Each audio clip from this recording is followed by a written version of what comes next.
il est dans un processus de déconstruction, de reconstruction, un processus de réécriture de l'histoire, et donc tout ce qui se rattache à la tradition en tant que telle, au sens de ce qui se transmet, les valeurs, la mémoire, en fait, la nation, n'existe plus pour Emmanuel Macron.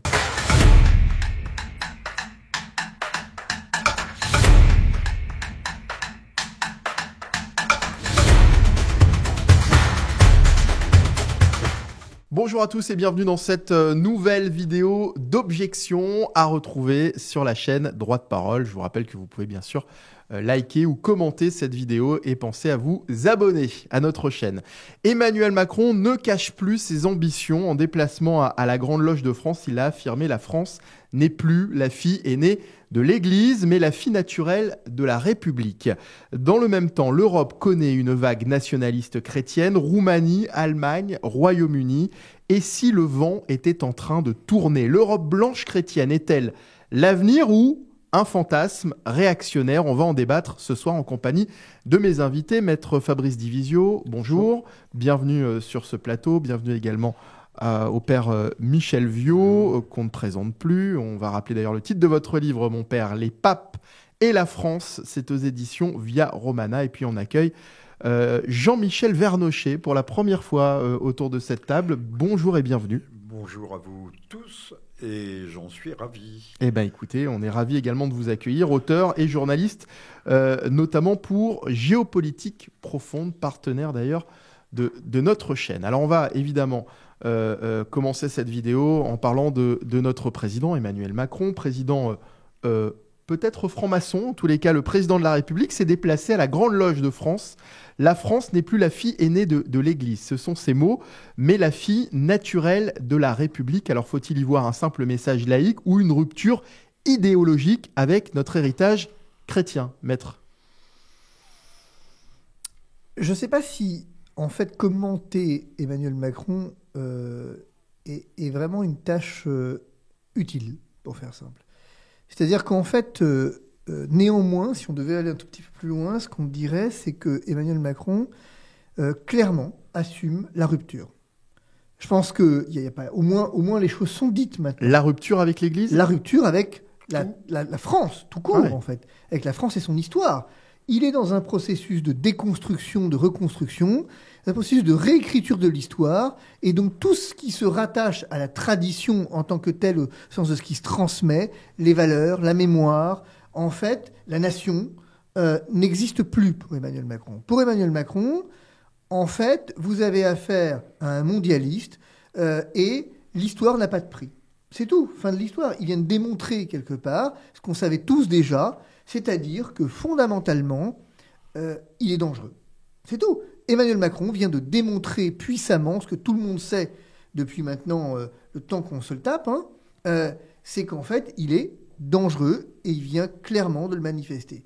Et je trouve singulier, si vous voulez, sur le plan du timing, alors que l'Église, ou que le monde a les yeux rivés sur l'Église avec le nouveau souverain pontife qui va donc être élu au conclave, Emmanuel Macron croit devoir aller devant les francs-maçons pour expliquer qu'en fait, une religion en a remplacé une autre. Qu'est-ce qui vous fait dire que le président de la République est dangereux ? Alors d'abord son bilan. Je pense que, en premier, je pense qu'il faut juger les gens sur les actes. Déjà, son bilan. Il a un bilan qui montre la ligne de fracture claire qu'il a au sein de la société. C'est-à-dire qu'en fait, une société complètement divisée. Ça, c'est le premier point. Mais le deuxième point, c'est qu'on voit bien à travers ce discours que ce discours n'est pas... Il est à la fois un discours initiatique et un discours d'accomplissement. C'est-à-dire qu'en fait, il accomplit ce qu'il a jusqu'ici fait. Il marque le fait qu'il a une personnalité et un gouvernement de rupture avec l'histoire, et en particulier avec l'histoire de la foi. Ça permet de dire une chose à ce sujet, c'est qu'on comprend mieux maintenant les vagues migratoires successives opérées sous son mandat. On comprend mieux pourquoi est-ce que d'un côté, il fait semblant avec Retailleau de lutter contre l'immigration, mais de l'autre, l'applaudit des deux mains. Parce que si vous voulez déconstruire une nation, il faut s'intéresser à sa foi, il faut s'intéresser à son histoire. Et la circonstance que la France soit fille aînée de l'Église, avec ce baptême de Clovis, n'est pas rien. Et il faut enlever C'est ça de l'histoire. Alors, C'est tout. pourquoi est-ce que le président de la République s'est rendu à la Grande Loge de France? Pourquoi ce déplacement? Quel était son objectif et comment faut-il l'analyser selon vous, Jean-Michel Vernochet?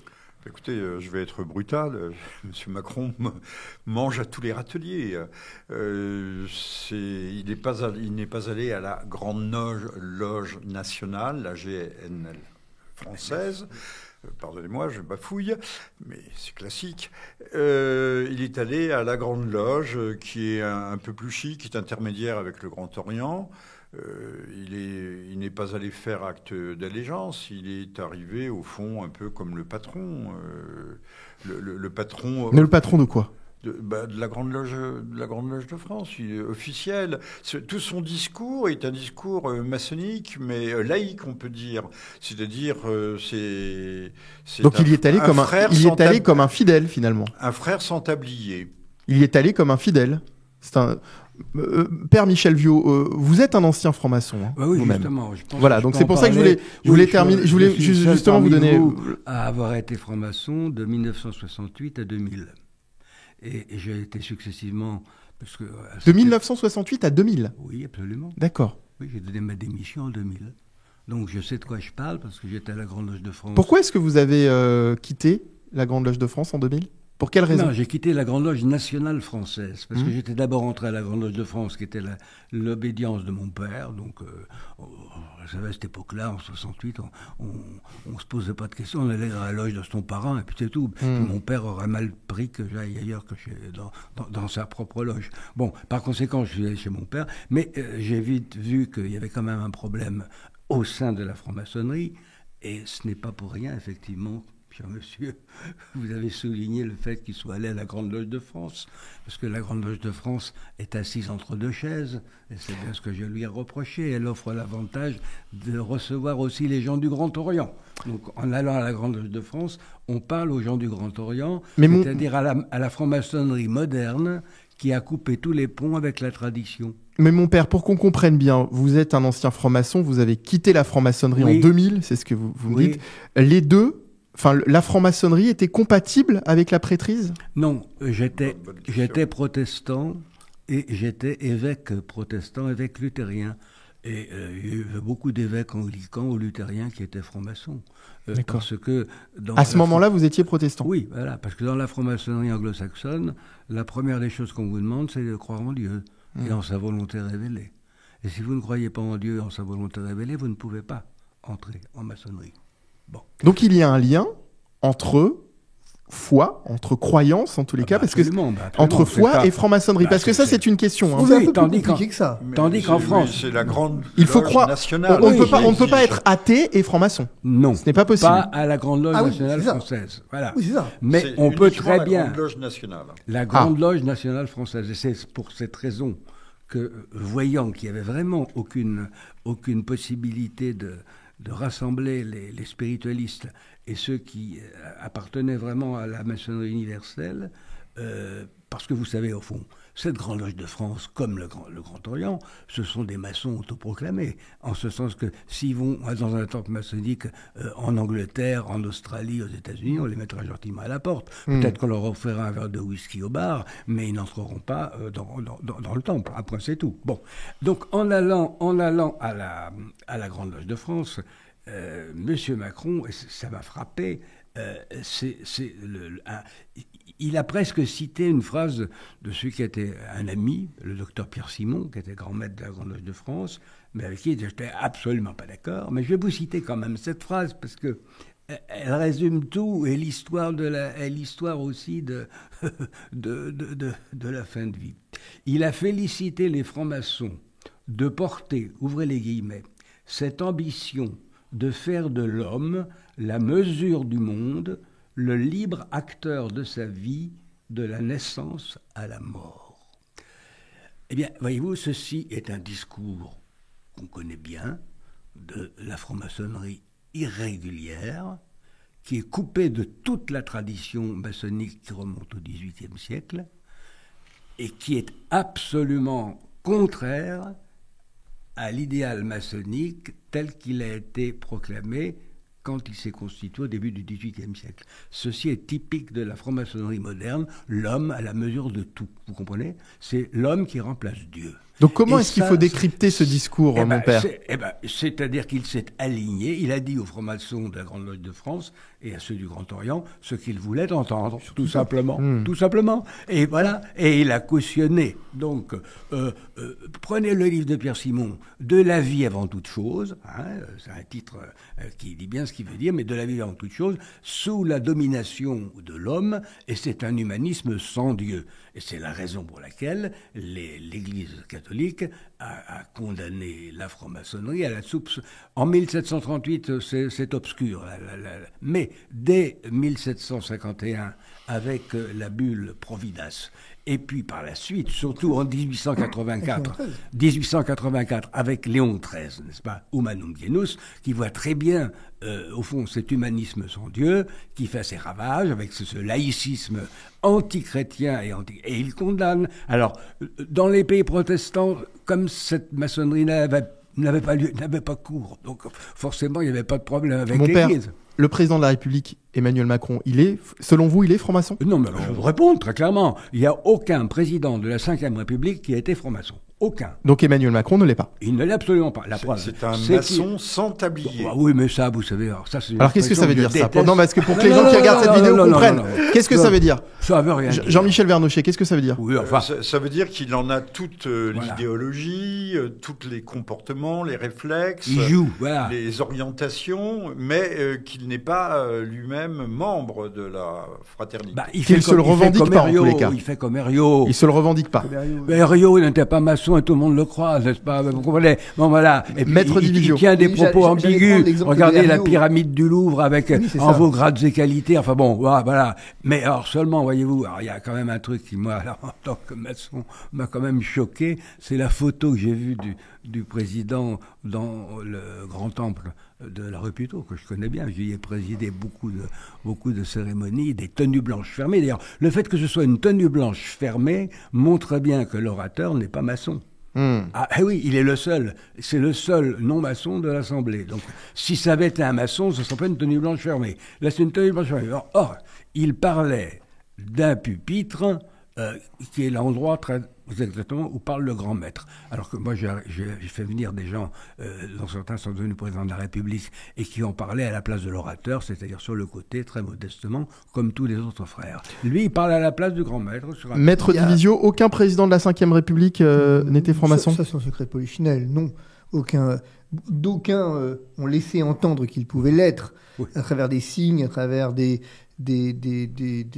je veux dire...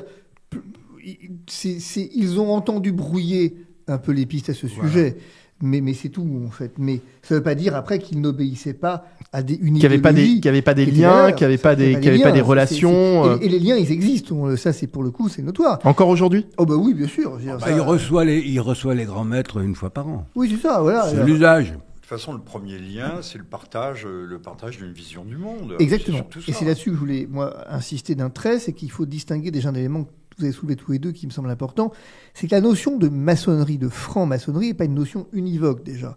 C'est-à-dire qu'en fait, le Grand Orient, la Grande Loge de France, c'est déjà effectivement des entités qui sont des entités distinctes. Et que la particularité de la Grande Loge de France, vous l'avez rappelé, c'est que, ou d'Emmanuel Macron pour le coup, c'est que elle n'est pas de tradition déiste pour le coup. Il y a quand même effectivement, c'est-à-dire quand il y a un élément, c'est que la notion, c'est là où c'est important et pour comprendre pourquoi l'Église catholique a condamné en fait la franc-maçonnerie. C'est quand même important de le relever. Ce qui est problématique avec la franc-maçonnerie, c'est qu'on a l'impression, en les écoutant, que finalement, il y a une idée d'ordre de l'univers, que tout ça, effectivement, pourrait peu ou prou à s'apparenter de la spiritualité avec un homme qui aurait une place au sein de cet univers. C'est un courant de pensée qui s'apparente à une religion. C'est un courant de pensée qui s'apparente à une religion sans Dieu, quand même. Il y a juste sur ce point un élément. Pourquoi l'Église catholique condamne ? Parce que il y a un point extrêmement important, c'est quand même de relever qu'en réalité, c'est là où vous avez raison, c'est que c'est une contre-religion, en fait, quelque part. Je veux dire une chose importante, c'est une contre-église. C'est une contre-église. Oui, mais alors c'est une contre-église, je veux dire, toute autre religion que l'église est une contre-église à ce moment-là. Non, je veux dire, attendez, le judaïsme est une contre-église, l'islam est une Non, contre-église. c'est autre chose. Non, c'est autre chose. Non, le judaïsme, c'est une religion pour le catholique qui a le même, il y a le même Dieu, Oui. le même Dieu que les juifs, mais c'est une autre religion, c'est une autre manière de l'adorer. Voilà. Tandis qu'on ne peut pas dire qu'avec l'islam, nous ayons le même Dieu. C'est pas possible, parce qu'il y a une autre conception de Dieu, et Oui. quand il est question de personnages bibliques, on voit très bien qu'ils sont autres que ceux qui sont présentés dans la Bible. Donc là, on est encore dans autre chose. Je voudrais en revenir à la franc-maçonnerie, et c'est ça l'ambiguïté de la Grande Loge de France. Au fond, le Grand Orient était plus honnête en 1877. Hein, il a abandonné la vocation grand architecte de l'univers. Complètement. Et au fond, c'était honnête, ils étaient tous athées. Bon, voilà. Bon. Tandis qu'à la Grande Oui, Loge parce de que le France, grand architecte de l'univers, qui était donc un terme employé par la franc-maçonnerie, absolument. c'était Dieu. C'est le Dieu de la Mais Bible. c'est Dieu. effectivement, dans la Grande Loge de France, c'est Maître vrai qu'il y a une Idiot. ambiguïté. Alors justement, c'est que autant d'Anderson, les constitutions d'Anderson de 1723, comme dans leur version de 1738, il est bien évident que, ça j'en appelle à tous les historiens là-dessus, ça ne souffre même pas discussion, que le grand architecte de l'univers, c'est le Dieu de la Bible. De la Bible, c'est pas n'importe quel Dieu, c'est pas le Dieu des Védas, c'est pas le Dieu du Coran, donc c'est le Dieu de la Bible, Ancien et Nouveau Testament. Bon, sauf que, alors à la Grande Loge de France, le grand architecte de l'univers, eh ben ça doit rester flou.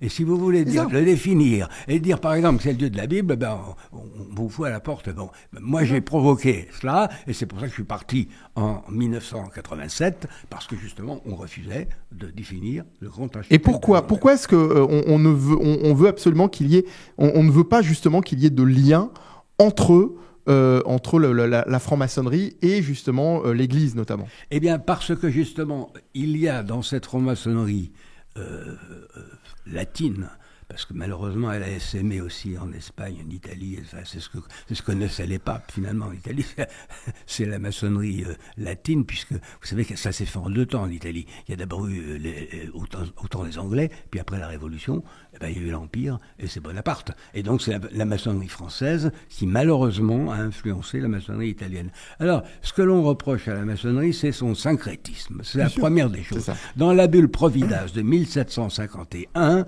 vous avez ceci, c'est pour ça que je rends grâce au pape Benoît XIV qui a précisé les choses, c'est que il est dangereux pour des catholiques de côtoyer des non-catholiques qui vont être, syncrétistes ou relativistes ou latitudinaristes en matière de dogme. Voilà. Et qui vont avoir une conception floue du grand architecte de l'univers. C'est pas encore le cas en 1751, mais ça allait pas tarder à le devenir, parce que c'est là aussi qu'on va avoir inventé des hauts grades complètement fantaisistes, de chevaliers Rose-Croix, de Kadosh, qu'on va y mettre de l'alchimie, de l'ésotérisme, de l'occultisme, enfin, des trucs complètement fous qui n'existaient pas au temps d'Anderson en 1723. Et l'Église catholique va avoir ce flair de sentir que là, il y a quelque chose de dangereux. Maître elle a eu Division. raison. Alors, elle a eu en plus raison que Léon XIII va aller plus loin. Oui. Il va enfoncer le clou, Léon XIII. Et il va venir expliquer,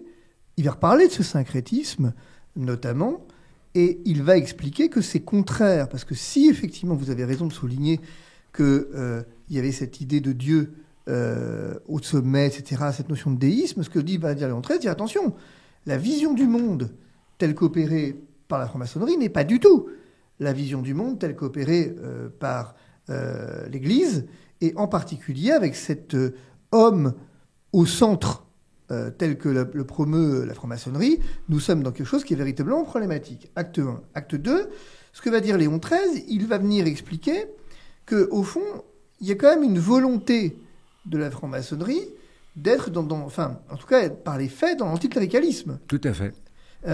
Et donc, il va aller très loin, puisqu'il va...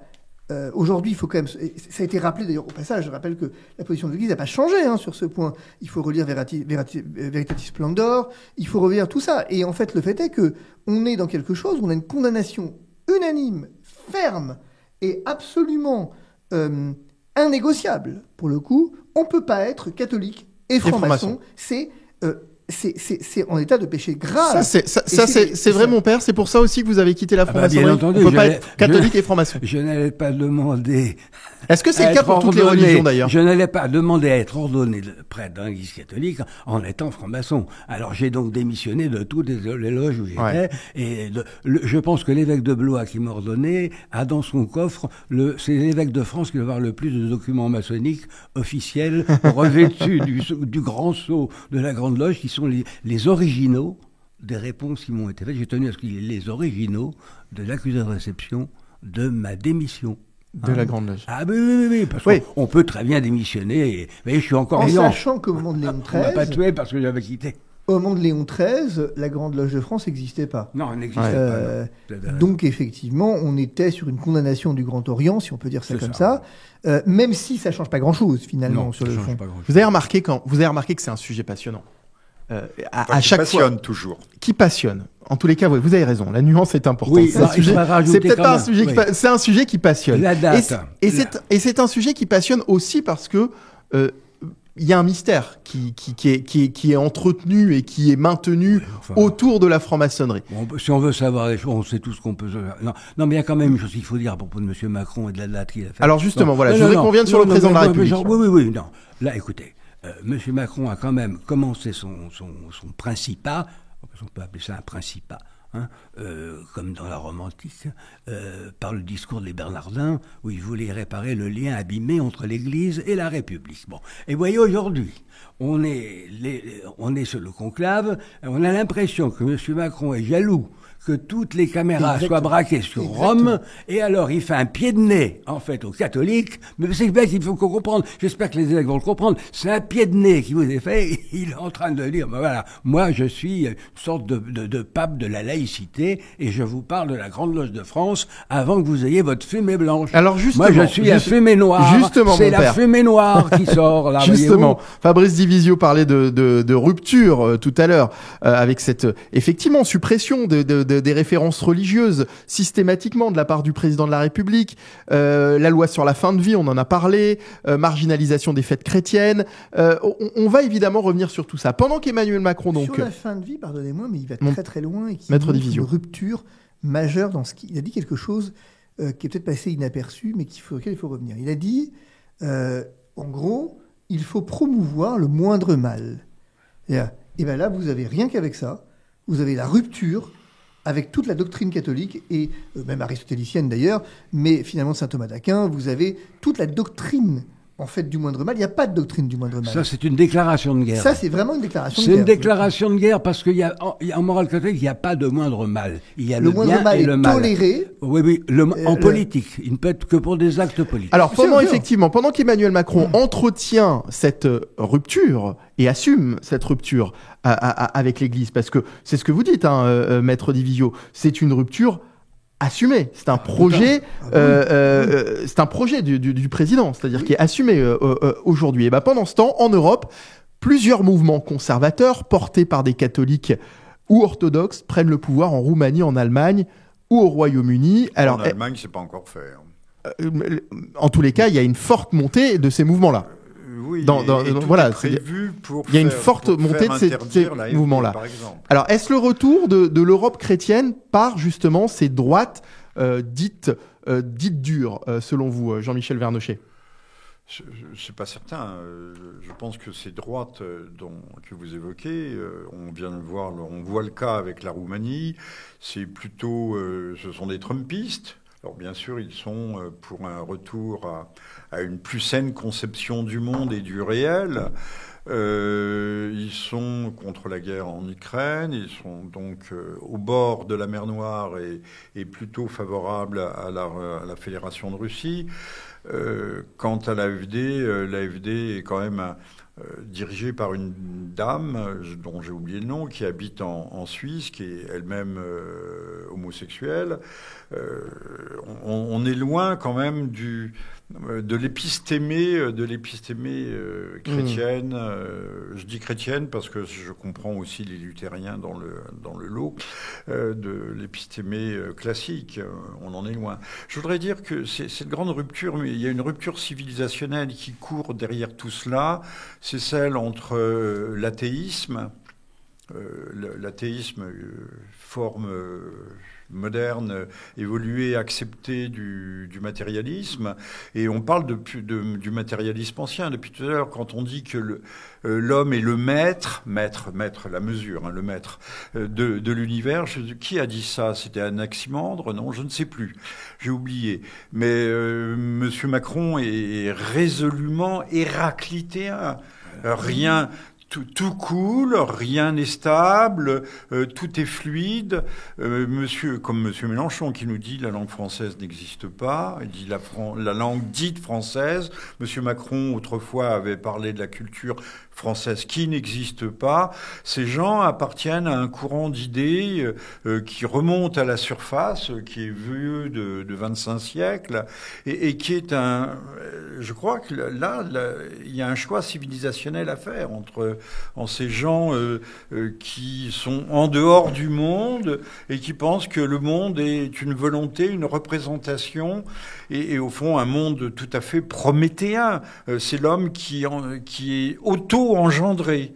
Et pour un chrétien, c'est le péché d'orgueil maximum. Il n'y en a pas d'autre. Maître Divisio. Pour le coup, je suis évidemment d'accord avec ça. C'est-à-dire que nous sommes dans une configuration dans laquelle c'est le « je veux, donc je suis ». C'est le primat de la volonté. Vous vous souvenez de « je pense, donc je suis ». Ici, nous avons dépassé ce stade pour entrer dans la dimension « donc je veux, donc je suis ». Il y a, chez Emmanuel Macron, tout à fait caractéristique, un primat de la volonté. Il a le pouvoir de modifier le réel. Le réel ne compte plus. Il a la prise et la main sur le réel, la main sur l'histoire de la civilisation, la main sur la fille aînée de l'Église. Il décrète que la France n'est plus fille aînée de l'Église, mais fille naturelle de la République. Qu'est-ce que ça veut dire? C'est une ânerie historique. C'est une ânerie historique, comme si, effectivement, la République était née avec la France. Ça, c'est quand même, à tout le moins, une méconnaissance profonde au plan philosophique. Maître Divisio, je me permettrais de faire remarquer que M. Macron, qui ne connaît pas le français, il ne sait pas parler français, quand il parle de fille naturelle, c'est pas particulièrement glorieux. Une fille naturelle, c'est une fille née hors mariage. Alors, je voudrais moi qu'on revienne justement sur. Je voudrais qu'on revienne sur ces mouvements nationalistes qui émergent. Tranquillement, mais sûrement, en tous les cas, en Europe. Quel est le lien entre l'Église, justement, et ces mouvements nationalistes patriotes, mon père?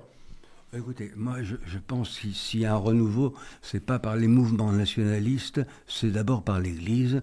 Et pour moi, ce qui est le plus important, c'est ce qui se joue en ce moment au Vatican et ce qui va sortir du conclave. Oui, mais vous savez que ces mouvements-là prônent justement un retour oui, mais entre ce qu'ils prônent à une certaine je sais bien, mais chrétienté. vous comprenez, ce n'est pas eux, malgré la synodalité qu'on a mal interprétée, ce n'est pas eux qui vont dicter à l'Église ce qu'elle doit faire et ce qu'elle doit promouvoir.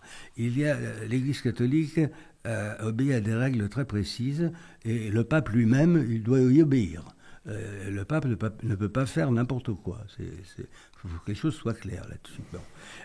Oui, le pape est le successeur de Saint-Pierre et pas le successeur de François. Très bien, alors on en parlait dans une précédente vidéo, justement, avec vous-même, mon père. On disait que le pape ne pouvait pas faire n'importe quoi, mais quand même qu'il était assez libre de ses décisions, tout de même. Non, ça dépend. Il est libre. Si, il est. Ça, c'est ce que j'avais évoqué la dernière fois. Voilà. Il était libre. Oui, forcément, libre sur le plan pastoral, libre sur le plan politique de prendre les positions qu'il souhaitait prendre, mais sa liberté s'arrête à partir du moment où il intervient comme successeur de Pierre. Il est le gardien de la tradition, et ça c'est quand même très important de bien se rendre compte d'un point, et c'est ce qui fait la grande particularité de l'Église catholique, c'est qu'elle s'inscrit dans cette chaîne apostolique. Voilà. Vous rompez la chaîne apostolique, et vous n'avez plus d'Église. Voilà. C'est tout. Je veux dire, et je pense que c'est parfois simple, en fait, finalement. C'est très simple, effectivement. C'est au nom de l'apostolicité qu'il y a l'écriture sainte et la tradition qui sont les deux règles qui doivent inspirer le pape. Le pape ne peut pas, par exemple, abroger tel ou tel article d'un concile précédent. Il peut dire l'anathème qui a été lancé au Concile de Trente, par exemple, contre les luthériens de cette époque, ne s'applique plus aux luthériens de cette époque d'aujourd'hui sur les justifications par la foi, comme on l'a fait par exemple en 1999. Mais il n'a pas contredit le Concile de Trente. Vous comprenez? Et simplement, il a Sinon, il romperait la chaîne apostolique. Bien sûr, il y a un constat. Tout à fait. Parce que l'Église évolue, parce que les hommes évoluent, et que aussi nous sommes ouverts à la conversion et à la miséricorde. Cela étant, j'en reviens à votre question. Je pense qu'il y aura un renouveau du catholicisme et du christianisme en Europe. Et selon vous, ça ne viendra pas de ces partis dits populistes? Ça viendra de Rome. De l'Église en elle-même. Ça viendra de Rome et de ce que fera le successeur de Pierre. Mais pourtant, Maître Divisio, ces partis dont on parle, dits populistes, semblent aujourd'hui être les seuls à défendre la civilisation chrétienne. Pourtant, l'Église ne les soutient pas officiellement, ces partis-là. Il y a deux aspects. D'abord, il est bon que l'Église ne soutienne personne. Ça, c'est le premier point. Mais c'est jamais vrai, ça. Ça l'est plus ou moins quand même. Je veux dire, il importe quand même que l'Église rappelle des fondamentaux. Personne n'est réellement neutre. C'est pas un problème de neutralité, c'est un problème de liberté. C'est-à-dire que l'Église, en fait, à partir du moment où elle n'a plus le pouvoir temporel, elle est là pour guider les consciences. Et c'est une tâche à part entière de guider des consciences. Et c'est pour ça d'ailleurs qu'il importait, quand on relit Benoît XVI a donné à ce sujet un certain nombre d'outils pour la vie politique, avec des fondamentaux qui ne sont pas négociables. Et au fond, je vous donne un exemple tout bête, le droit à la vie n'est pas négociable. Entre finalement un parti politique qui viendrait avoir une politique fiscale absolument remarquable, mais qui viendrait attenter au droit à la vie, eh ben tant pis. On voterait quand même pour lui parce que la primauté du droit à la vie fait que c'est pas négociable. Et vous avez ensuite des critères ainsi désignés. Maintenant, il y a un point qu'il faut déterminer. En fait, ces mouvements, ils ont un intérêt sur le plan politique, géopolitique. Maintenant, je doute très fort, si vous voulez, qu'il faille mélanger les genres et qu'il faille absolument venir leur asseoir une connotation, une vocation spirituelle. Je reprends ce que qu'on connaît le mieux finalement, qui est en France, tant le RN que Zemmour. Quand Éric Zemmour parle de la civilisation chrétienne, il en parle de quelle hauteur? C'est ça la question de fond. Je veux dire, c'est facile d'asséner des mots de la civilisation chrétienne, mais ça veut dire quoi, la civilisation chrétienne, pour lui? Parce que s'il parle de civilisation chrétienne, je suis désolé de lui dire que, par exemple, la tradition d'accueil de l'autre, elle fait partie de la civilisation chrétienne. Pas de manière immodérée et de manière n'importe comment, c'est pas du tout ça. Mais que donc, cette idée d'Éric Zemmour qui consiste, par exemple, à vouloir avoir une immigration zéro, n'est pas du tout dans la civilisation chrétienne. C'est intéressant. Donc c'est quoi la civilisation chrétienne? C'est les bâtiments. Ce qu'on peut retrouver dans certains effectivement discours d'Éric Zemmour, dans certains partis nationalistes, ce repli national, par exemple, ne fait pas partie. Par exemple, ne fait pas partie de. Ou pour Madame Le Pen, l'inscription de l'avortement. Jean-Michel Vernochet. Exactement. J'entendais là, j'ai oublié son nom, mais peu importe, du RN. Venir expliquer, je crois que c'est un cadre du RN, dire que lui a toujours été favorable à l'euthanasie. Mais vous ne pouvez pas d'un côté dire je suis favorable à l'euthanasie, mais je me revendique de la civilisation chrétienne. Non. Ça, c'est pas possible, par exemple. Et c'est là où on voit le poids des mots et des fantasmes attachés à l'histoire. Il faut bien comprendre que l'Église, d'une façon générale, avec tous les reproches que j'ai pu faire aux évêques de France en particulier lorsqu'ils sont mêlés de politique, c'est une réalité, on l'a dit tout à l'heure, intemporelle finalement. Et que tout l'enjeu de l'Église, contrairement à Emmanuel Macron, c'est de ne pas durer pour 5 ans, mais c'est de s'inscrire dans la tradition au sens littéral et dans ce qui fait l'homme. L'homme d'il y a 2000 ans est l'homme aujourd'hui, parce qu'il a une égale dignité, et que cette dignité de l'homme d'il y a 2000 ans reste la même que celle d'aujourd'hui. Ça veut dire que vous seriez favorable à un parti chrétien? Alors d'abord, ça a existé. Oui, mais plus aujourd'hui. J'en ai été secrétaire national, donc ça a existé. Oui, mais plus aujourd'hui. Non, parce que je pense que c'est un raté, ce truc, pour ma part. En France, oui, ça m'a été difficile. Pourquoi? Parce que il y a eu 1905, voyez-vous, Et puis, l'histoire française, il faut tenir compte des faits. Hein. Comme disait l'autre, les faits sont têtus, ils sont là. Et que je pense qu'une démocratie chrétienne en France, malheureusement, n'est pas possible. À cause justement de 1905 Oui, Jean-Michel Vernochet. Il faudrait peut-être ne pas être démocrate. C'est ce que j'allais dire. Voilà, c'est ce que j'allais dire. Exactement. C'est ce que j'allais dire. Je vois que nous sommes d'accord. J'allais exactement dire ça. J'allais dire d'abord le concept de démocratie chrétienne. Je veux dire, surtout en France. C'est compliqué. Chrétien, c'est une chose. Démocrate, je comprends. Démocrate chrétien, c'est plus compliqué. Oui. D'ailleurs, par exemple, une parenthèse comme ça, est-ce qu'être démocrate chrétien en France, c'est nécessairement, on parlait de la République fille naturelle, est-ce que c'est faire allégeance à la République ? Pas forcément. Pas forcément. Non. Pourtant, aujourd'hui, je doute qu'il y ait beaucoup de gens qui veuillent remettre en cause la forme républicaine du gouvernement, sinon ça devient presque un crime. Je prendrais Jean-Michel Vernochet. Une formule rhétorique propre et affectionnée, très aimée des wokistes, qui nous disent que la femme n'existe pas, il n'y a que des femmes, il n'y a que des individus et autres. Je dirais la République, c'est un mot creux.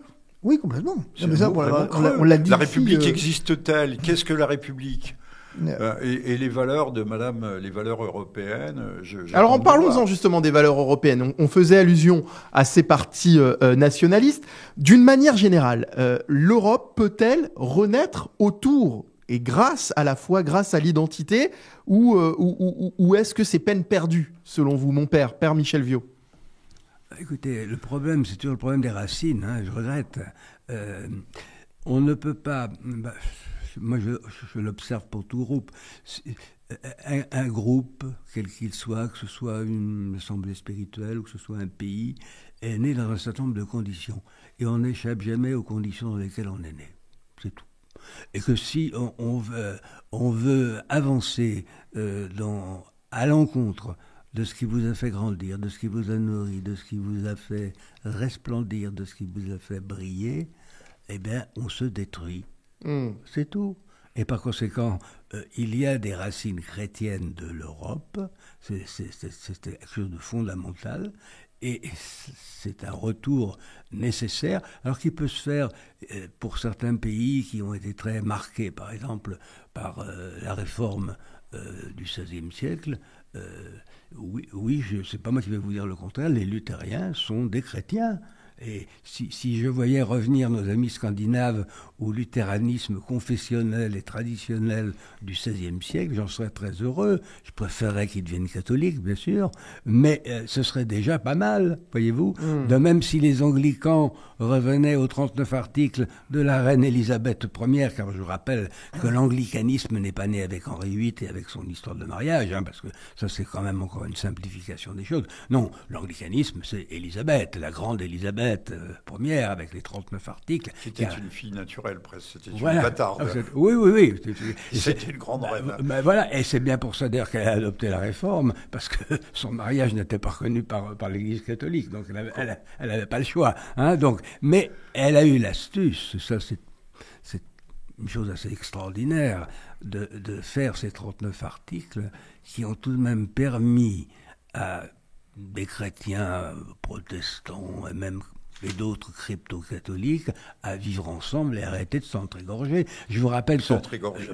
parce que quand même les guerres de religion en Angleterre, ça commence en 1534 et ça se termine en 1710, et comme ça. C'est quelque chose d'épouvantable. Ça a duré longtemps. Bien pire qu'en France. Maître Divisio. C'est ce qui a fondé la Il y a un point que je voulais relever. Allez-y, après je vous poserai une question, si vous me le permettez. Rapidement, il y a 2 points que je voulais relever. Le premier, c'est que l'Europe chrétienne, oui, la racine chrétienne de l'Europe, oui. Mais attention, parce que le père vient de rappeler quelque chose. L'Europe chrétienne, c'est autant le luthérianisme que l'anglicanisme, que le catholicisme. Et l'orthodoxie. Et l'orthodoxie, évidemment. C'est-à-dire que l'Europe chrétienne est de base fracturée. L'Europe, je ne sais pas si elle est fracturée. Ça veut quand même dire qu'il y a une unité. Précisément, l'unité, c'est le Christ, à un moment. Et il y a une fracture des courants de pensée. Mais est-ce que c'est une fracture ou est-ce que c'est lié à la culture aussi et à l'identité de chacun ? Ce qui témoigne de la difficulté de faire une Europe, la fameuse grande Europe que veut faire Emmanuel Macron, diluer les nations dans ce magma européen. On s'aperçoit que c'est très compliqué parce que finalement, chaque pays a son histoire propre et sa culture propre, y compris lorsqu'ils s'entendent sur l'unité qu'est le Christ. C'est la nuance entre fracture et pluralisme. Non, mais il y a quand même un socle commun. C'est sans doute vrai. Il y a un socle commun, mais ce socle, effectivement, c'est profondément une culture chrétienne qui vient l'irriguer. Mais je pense que si vous parlez de l'Europe des cathédrales, comme l'entend Zemmour, ou Marion Maréchal à un luthérien, ou un anglican, ça lui parlera pas de la même façon. C'est tout. Et donc, deuxième élément, ce que je voulais évoquer, c'est qu'il ne faut pas se tromper, si vous voulez. Ce qu'on est en train de faire, ce qu'Emmanuel Macron est en train de faire, ce que von der Leyen est en train de faire, tout ce que ces gens sont en train de faire, c'est détruire l'idée de communauté, en fait. C'est-à-dire l'idée de nation, en réalité. Vous savez que c'est Ernest Renan qui... Ça veut dire que le projet dont on parlait tout à l'heure, quand vous me disiez Emmanuel Macron, c'est pas de l'abandon, c'est un projet. Voilà, quand vous me parliez de ça, c'est-à-dire que c'est pas le projet d'Emmanuel Macron, c'est un projet... plus largement, c'est le projet de la tour de Babel. C'est le projet de von der Leyen également. Ah bien sûr, oui. Et d'ailleurs, c'est d'abord le projet de von der Leyen, auquel effectivement souscrit Macron en amant maléfique.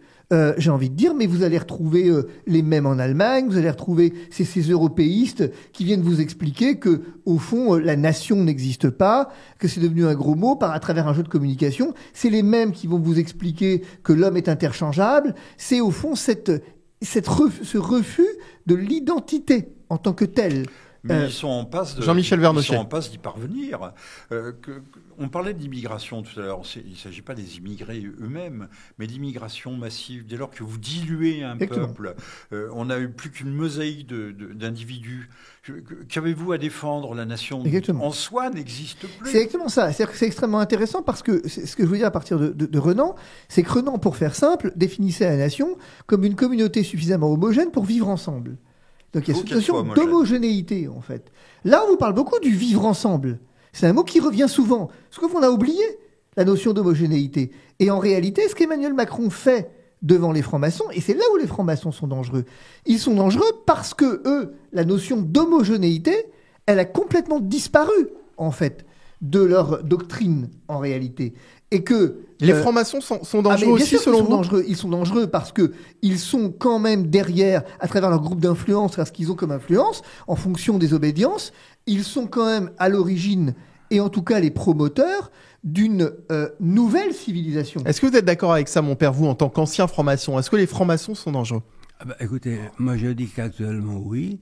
Quand on voit ce à quoi se prête la Grande Loge de France, parce qu'elle fait la promotion de M. Macron, je regrette, dans ces conditions-là, oui, bon, ça va. Bon, ce à quoi se prête le Grand Orient, qui, comme par hasard, va exactement dans le même sens que M. Macron, vous remarquerez quand même, c'est parce qu'il faut être un petit bémol, que la Grande Loge nationale française est dans le silence le plus total. Alors, dans un sens, on pourrait le regretter, parce qu'on pourrait dire tout de même, il faudrait qu'il fasse entendre une autre voix s'il pense autrement, parce que je sais qu'il pense autrement. Mais c'est pas l'usage de cette maison de dire les choses, de lancer des polémiques et de dicter aux frères de l'obédience ce qu'ils doivent penser, ce qu'ils doivent ne pas penser. C'est pour ça qu'ils vont se murer dans le silence, mais ça ne veut pas dire qu'ils approuvent, loin de là. Alors, c'est tout. Bon, enfin, c'est leur affaire. Maintenant, il y a des cas, à mon avis, il y a des cas extrêmes. Moi, quand j'étais aux affaires, je l'ai fait quelquefois. Je me suis tapé sur les doigts, mais je l'ai fait, en disant que le Grand Orient parlait pour lui, mais pas pour les autres. Voilà. Alors, on arrive au terme de cette vidéo. Une dernière question qui, voilà, je l'espère, permettra de conclure. D'où viendra le salut, selon vous, Jean-Michel Vernochet? Le salut, ce sera le retour au réel de Gustave Thibon, et le réel va nous sauter au visage parce que la crise est obligatoire. On ne peut pas, on va dans le mur. À un moment donné, on va rencontrer le mur. Et c'est ça, c'est ce choc salutaire qui nous fera revenir, peut-être retomber sur nos pieds, sur le plancher des vaches, mais maintenant, où, quand, comment, c'est certainement... Warren Buffett l'a annoncé, le grand krach est imminent, ça fait des années qu'on en parle, il y avait Marc Rousset en France qui l'annonçait toutes les semaines, mais c'est vrai que ce choc salutaire, puisque nous incarnons un peu ici autour de cette table des gens qui ont un peu plus éveillé que la moyenne, avec une conscience expérience peut-être embryonnaire, mais réelle. Mais la masse de la population ne sait pas où on va. Et donc ce retour au réel va, je l'ai dit, nous sauter au visage. Mon père ? Eh bien, moi, je le pense aussi. Et finalement, même si j'ai été extrêmement choqué par ce qu'a dit le président Macron, je pense dans un sens qu'il a rendu service parce qu'il est allé jusqu'au bout de sa provocation, jusqu'au bout de son esprit destructeur. Et quand nous serons arrivés dans le mur, eh bien, nous saurons bien à cause de qui nous sommes arrivés là. Et qu'à ce moment-là, on se rendra compte que le salut, il ne peut venir que de Dieu. Maître Divisio ? Évidemment, j'ai 2 réponses. Ma première, elle est celle-là. Le salut vient du Christ. Dans le temps pascal, le chrétien ne peut pas vous dire autre chose que le salut vient du Christ. Et c'est pas des mots que de dire ça. Il faut mesurer déjà combien ce salut apporté au moment même où il a été apporté dans l'histoire, était une rupture en réalité. Il faut bien mesurer, c'est pour ça d'ailleurs que j'ouvre une parenthèse et je la ferme, que le christianisme ne peut pas être une rupture par rapport au judaïsme en tant que tel, une rupture de combat. Il est une rupture théologique à certains égards. C'est une forme de continuité aussi. C'est une rupture dans la continuité, en fait. Bien sûr. Qu'on ne peut pas venir dire autre chose à ce sujet. C'est quand même tout à fait important de le rappeler, de se dire que l'irruption du Christ dans l'histoire n'est pas un accident de l'histoire, mais un accomplissement de l'histoire. C'est tout à fait fondamental de le dire.